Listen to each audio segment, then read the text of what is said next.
बच्चों कैसे हैं आप लोग। तो 15 मिनट्स में पीरियोडिक टेबल का तूफानी स्पीड में कवर करते हैं। तो चलिए जल्दी से स्टार्ट हो जाइए। आपको सबसे पहले वो बात भी बताऊंगा जो आपको किसी लेक्चर में देखने को नहीं मिलेगी, यानी पहले मिनट में ही आप दूसरों को कॉन्कर कर जाओगे। तो सबसे पहले बात करते हैं कि पीरियोडिक प्रॉपर्टीज को आप कैसे 15 मिनट्स में कवर कर सकते हैं। तो देखिएगा जरा एक बार, सबसे पहले इन्हें मत छोड़ना, चाहे कुछ भी हो जाए। तो इस जेईई मेन एक्सप्रेस में आप बैठ चुके हैं तो याद रखिएगा इलेक्ट्रॉनिक कॉन्फ़िगरेशन सबसे ज्यादा इंपॉर्टेंट है। देखो ईयर्स भी लिखे हुए हैं। आयनिक रेडियाई बहुत ज्यादा इंपॉर्टेंट है बच्चों। Ionic energy, ionisation energy, electron negativity, electron affinity, classification and order based problems, ये आपके सामने है। कितने क्वेश्चंस आए हैं 2023 तक का डेटा है, 24 के तो मैं आपके साथ डायरेक्टली शेयर कर ही दूंगा। अब चलिए सबसे पहले बात करते हैं पीरियोडिक टेबल में जो एक्सट्रीम लेफ्ट हैंड साइड पे रखे गए उन्हें बोला जाता है एस ब्लॉक एलिमेंट्स। जो हमारे पास एक्सट्रीम राइट साइड पे रखे गए हैं P block elements. P block element 13 से लेकर और 18 तक के जितने भी हैं वो सब पी ब्लॉक एलिमेंट्स हैं। और बीच में जो रखा गया these R D block elements, you can see it clearly. D block elements यहां पर आपको नजर आ ही रहे होंगे। अब जरा ध्यान से देखिएगा, पीरियोडिक टेबल के नीचे लेंथेनम से नीचे जो रखे गए हैं बच्चों थर्ड, ये सारे के सारे क्या हैं, थर्ड ग्रुप के एलिमेंट्स हैं। ये एफ ब्लॉक एलिमेंट्स हैं। तो याद रखिएगा डी ब्लॉक एलिमेंट्स को एस और पी के बीच में रखा गया है। नेक्स्ट की तरफ आ जाते हैं। अगर मैं एस ब्लॉक एलिमेंट्स की बात करूं तो इनकी सबसे पहले कैरेक्टरिस्टिक्स कौन सी हो जाती हैं। देखो फर्स्ट और second group elements are collectively called as S block elements. सारे के सारे प्योर मेटल्स हैं, तगड़े वाले मेटल्स हैं सब। यहां पर देखिएगा इनका मेटालिक कैरेक्टर ही इनकी जान है। जैसे अंबुजा सीमेंट में जान है वैसे मेटालिक कैरेक्टर इनकी जान है। इनकी लो इलेक्ट्रॉन नेगेटिविटी, इनकी इलेक्ट्रॉन नेगेटिविटी रेस्पेक्टिव पीरियड में सबसे कम होती है। बेसिक ऑक्साइड, जितनी भी ऑक्साइड होती है बेसिक बनाते हैं, हाइड्रोक्साइड भी बेसिक बनाते हैं। आयनिक बॉन्ड बनाएंगे, ये नॉन मेटल्स के साथ हमेशा आयनिक बॉन्ड ही बनाना प्रेफर करते हैं। इनके फ्लेम कलर होते हैं, जैसे कि पोटेशियम का लाइलैक होता है और सोडियम का गोल्डन कलर होता है, लिथियम का अलग कलर होता है ग्रीन। तो ये सारे कलर देते हैं बच्चों, ये सब के सब कलर इंपार्ट करते हैं फ्लेम के अंदर। अगर बात करें weak tendency to form complexes, ये क्या करते हैं, ये टेंडेंसी इनकी जो होती है कॉम्प्लेक्स बनाने की जो टेंडेंसी होती है बहुत कम होती है। अब नेक्स्ट की तरफ मूव कर जाते हैं। अगर मैं पी ब्लॉक एलिमेंट्स की बात करूं तो ग्रुप 13 से लेकर, कहां से लेके, ग्रुप 13 से लेके ग्रुप 18 तक के जितने भी एलिमेंट है सारे आपके सिलेबस में है। ये सबके सबका जनरल इलेक्ट्रॉनिक कॉन्फ़िगरेशन होता है NS2 NP6। अगर बात करें इनमें extreme right side of periodic table पे रखा गया है। नेक्स्ट में आ जाइएगा, ये इस ब्लॉक के अंदर आपको मेटल भी मिलेंगे, नॉन मेटल भी मिलेंगे, मेटलॉइड भी मिलेंगे, लिक्विड भी मिलेगा, सॉलिड भी मिलेगा और गैसेस भी मिलेंगे। इसका मतलब यहां पर आपको सारे मिल जाते हैं, liquid, solid, gas, metal, non metal and metalloid. And P block elements are collectively called as normal और representative element, क्योंकि पूरे अर्थ क्रस्ट को और आसपास के जितना भी एरिया है सबको रिप्रेजेंट करने के लिए एस और पी ब्लॉक एलिमेंट हैं। आप किसी को भी चेक करके देख लीजिए। तो चलिए इन्हें इसलिए क्या बोला जाता है, representative element. D block elements क्या होते हैं, डी ब्लॉक एलिमेंट्स का जनरल इलेक्ट्रॉनिक कॉन्फ़िगरेशन आपको पता है n-1 d 1 to 10 और NS क्या आ जाता है 1 to 2। ये जनरल इलेक्ट्रॉनिक कॉन्फ़िगरेशन है। 4 सीरीज हैं। जब इलेक्ट्रॉन 3D ग्रुप में जाएगा तो 3D सबशेल में जाएगा 3D सीरीज, स्कैंडियम से शुरू होकर जिंक पे खत्म। जब 4D उसमें जाएगा, सबशेल में जाएगा तो 4D सीरीज कहां पे आएगा, n-1d ऑर्बिटल कौन सी भरेगी, 4D भरेगी। ये कहां से, ये देखिएगा यट्रियम से लेके कैडमियम तक। 5D सीरीज में हाफमियम से लेके मरकरी तक और 6D सीरीज में रदरफोर्डियम से लेके UUB तक। तो ये आपके सामने है। आपके इसे कॉपरनीशियम कहा जाता है, this is called copernicium 112, this is UUB ununbium. अब यहां पे याद रखिएगा दीज एलिमेंट्स हैव, यहां पे देखिएगा partially field d orbitals in neutral state और इन स्टेबल, यहां पर देखिएगा स्टेबल ऑक्सीडेशन स्टेट, जिनकी न्यूट्रल स्टेट में या स्टेबल ऑक्सीडेशन स्टेट में वैकेंट क्या होती है, पार्टली फिल्ड क्या होती है, डी सबशेल होती है, n-1 डी सबशेल, उन्हें ट्रांजिशन एलिमेंट्स कहते हैं। तो नोट कर लीजिएगा, every transition element is a D block element but every D block element is not transition element. Zinc, cadmium, mercury and copernicium ये ट्रांजिशन मेटल में नहीं आते हैं।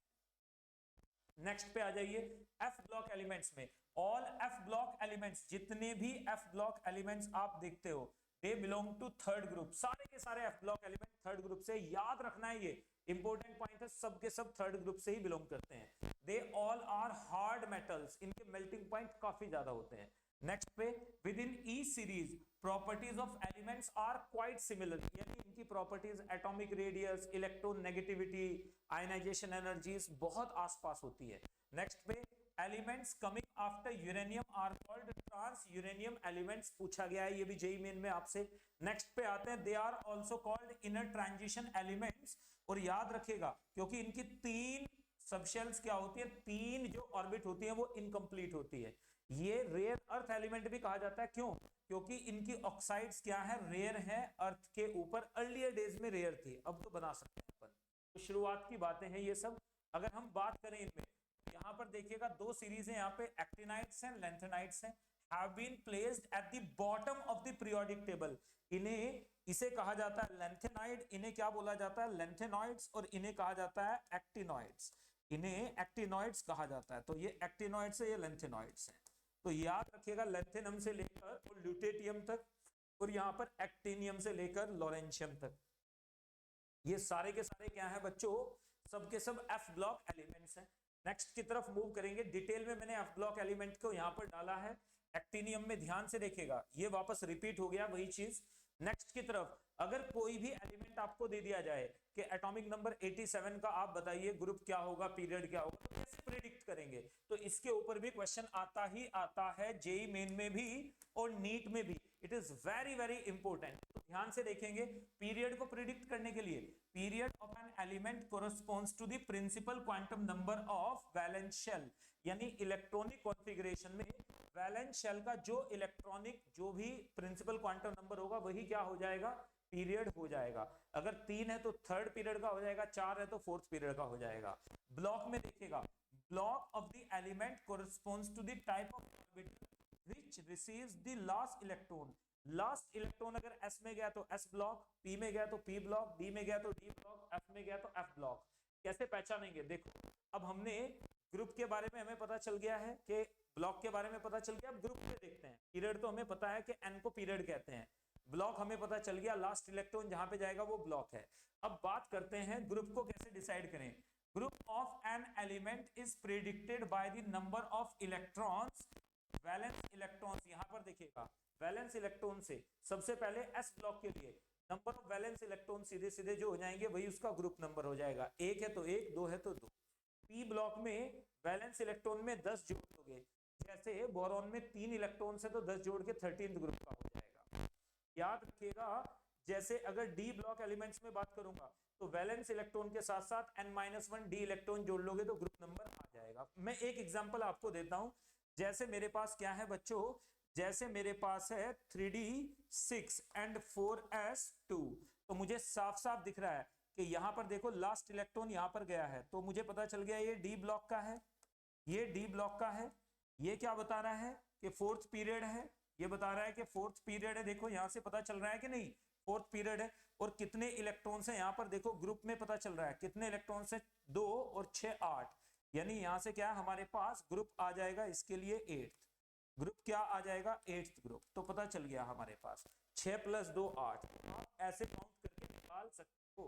अब बात करेंगे एटॉमिक रेडियस की।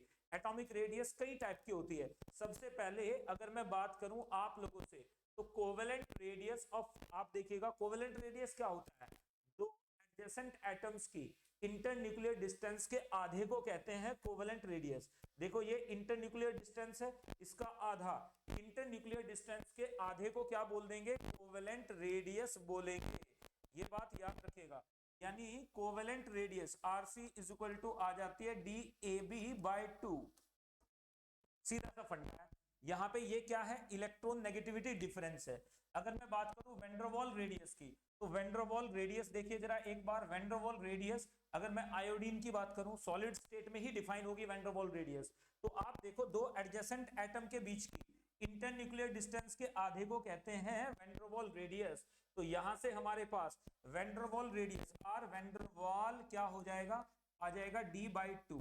ये बात याद रखिएगा। अगर हम आयनिक रेडियस की बात करें तो दो आयंस के बीच में जहां पर वो लैटिस के अंदर प्रेजेंट है, इंटर न्यूक्लियर डिस्टेंस के आधे को बोलेंगे आयनिक रेडियस, तो आयनिक रेडियस भी d/2 ही हो जाएगी। एडजेसेंट एटम्स में देखा जाएगा। वैन डर वाल में याद रखिएगा दो अलग अलग मॉलिक्यूल के एटम्स होते हैं, ये बात याद रखनी है।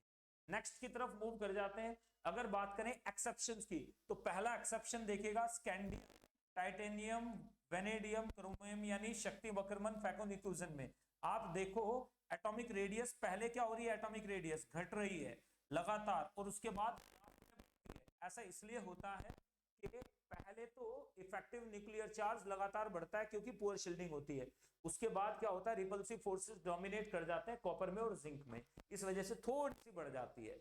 नेक्स्ट की तरफ आ जाइएगा। Atomic radius of 4d series elements are nearly equal to that of 4, यहां पे देखिएगा 5d सीरीज एलिमेंट्स, ये किसकी वजह से होता है, लेंथेनॉइड कॉन्ट्रैक्शन, किसकी वजह से, लेंथेनॉइड कॉन्ट्रैक्शन, ये बात याद रखनी है, लेंथेनॉइड कॉन्ट्रैक्शन की वजह से ऐसा होता है।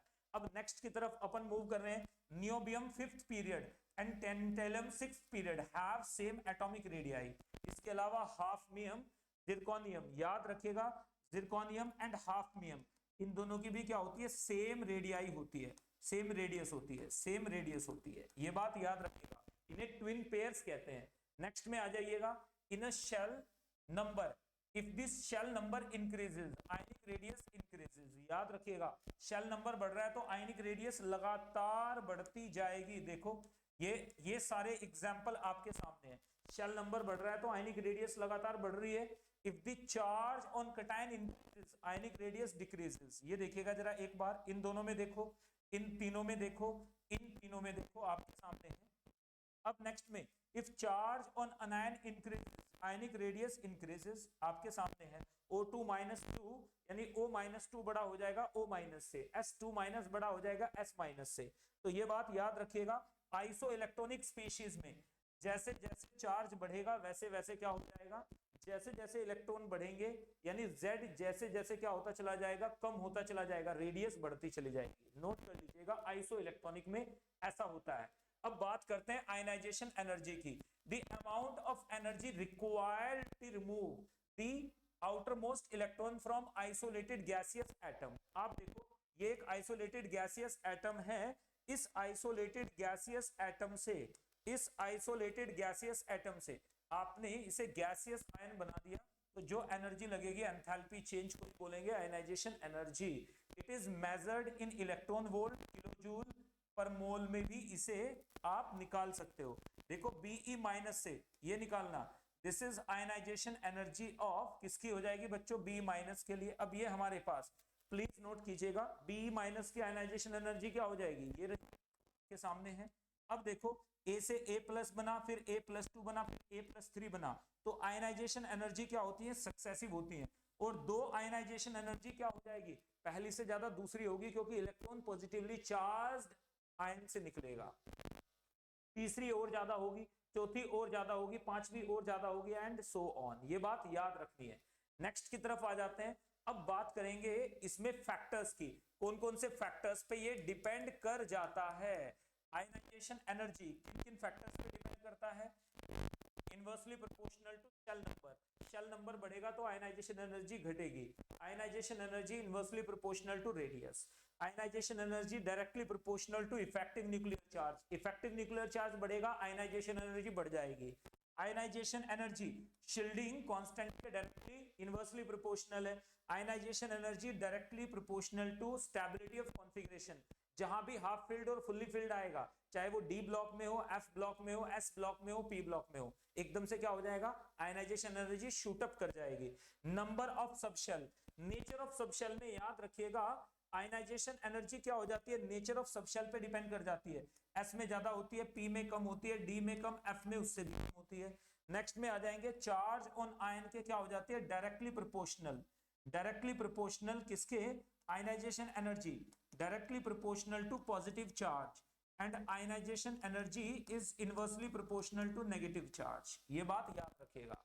चलो जी आगे बढ़ जाते हैं। आयनाइजेशन एनर्जी के कुछ वेरी वेरी इंपॉर्टेंट ट्रेंड्स देखो जरा एक बार, ये हमारे पास रेगुलर ट्रेंड्स हैं जिन्हें हमें बोल के पढ़ा दिया जाता है, लेकिन इरेगुलर नहीं बताए जाते। और रेगुलर नहीं बताए जाते, देखो लीनियर में यानी सेकंड पीरियड में, थर्ड पीरियड में, फोर्थ पीरियड में, इनमें ये कौन सा है, सेकंड पीरियड है, ये थर्ड पीरियड है, ये फोर्थ पीरियड है, इनमें तो आपको ये ऑर्डर दिखता है, जबकि फिफ्थ पीरियड में और सिक्स्थ पीरियड में आपको ये ऑर्डर नजर आता है। तो नोट कर लीजिएगा, these are the orders.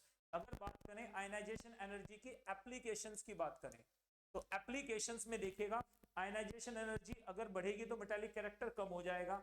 High ionization energy indicates halogen और इनर्ट गैसेस। नेक्स्ट में आयनाइजेशन एनर्जी जितनी ज्यादा होगी रिएक्टिविटी उतनी कम हो जाएगी। आयनाइजेशन एनर्जी रेड्यूसिंग पावर के इनवर्सली प्रोपोर्शनल होती है। इसके अलावा याद रखिएगा, अगर आयनाइजेशन एनर्जी का गैप 16 इलेक्ट्रॉन वोल्ट से ज्यादा है तो लोअर ऑक्सीडेशन स्टेट ज्यादा स्टेबल होगी। और अगर आयनाइजेशन एनर्जी का क्या है बच्चों, 11 इलेक्ट्रॉन वोल्ट से दो आयनाइजेशन एनर्जी का गैप 11 इलेक्ट्रॉन वोल्ट के आसपास है या उससे कम है, तो higher oxidation state will be stable. और अगर 11 से 16 के बीच में हो गई तो वेरिएबल ऑक्सीडेशन स्टेट, जैसे कि आयरन में। तो याद रखिएगा ये कुछ ट्रेंड्स हैं जो आप लोगों के लिए सुपर इंपॉर्टेंट हैं। तो ये तीनों, ये 4 ट्रेंड्स मैंने यहाँ पर डाल दिए हैं बच्चों, इन्हें जरूर पढ़ लीजिएगा। आप लोग इनके प्रिंट निकाल के रखिएगा, क्योंकि ये जेईई मेन एक्सप्रेस में आप लोग बच्चों तूफानी स्पीड में पढ़ने वाले हैं। तो यहाँ पर अब चलिए, थैंक यू वेरी मच। आप चैनल को सब्सक्राइब नहीं कीजिएगा, बेल आइकन प्रेस कर लें ताकि इंपॉर्टेंट नोटिफिकेशन आपको मिलते रहें। और हमारे टेलीग्राम का लिंक डिस्क्रिप्शन में दिया गया है, तो जरूर ज्वाइन कर लीजिएगा, क्योंकि वहीं से आपको पीडीएफ इसकी मिलने वाली है। थैंक यू वेरी मच, मिलते हैं फिर एक ऐसे ही सेशन। तब तक के लिए टेक केयर, बाय बाय, जय हिंद, नमस्कार, आदाब।